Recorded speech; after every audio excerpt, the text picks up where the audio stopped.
ওই পাপড়, ওই বিপ্লবন দেও পাপড়, কুরকুরে মচমচে পাপড়, ওই পাপড়। এই খারাপ বন্ধু ল একটা গোয়া মারি দিই। অনেকদিন খাই না, সালারে একটা শিক্ষা দিয়া দিই মাঝকে। এই ভাই দুইটা পাপড় দেন। এই জেলন ভাই কত? 10 টাকা।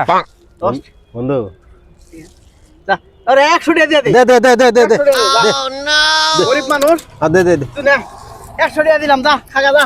যা আল্লাহ না করে দোয়া বাঁচা করিস দোয়া করিস যা। যা দোয়া করি। যা বন্ধু ন তাই যা। আরে কি লোক, এখনো দুনিয়াতে লোক আছে। পাপড়ওয়ালা। দুইটা পাপড় নিয়া 100 দিছে। হ্যাঁ ভাই পাওয়ার কত কইরা 10 টাকা ভাই। দেন একটা। আহ, ওই লোকগুলা কি সুন্দর দেখছেন ভাই, হ্যাঁ? ওই লোকগুলা কি সুন্দর দেখছেন। 100 টাকা দুইটা পাপড় নিয়ে 100 টাকা দেখেন, ওগুলো তো মানুষই হয় না। 100 টাকা দিয়ে গেছে, ও তো বাটপার, তো ঠকে গেছে, জাল দিয়ে দিয়ে গেছে, এই বুগুল দিয়ে 100 টাকা, এই বুগুল দিয়ে 500 টাকা ছাবি। বাটপারের লগে কইরা বাটপারি।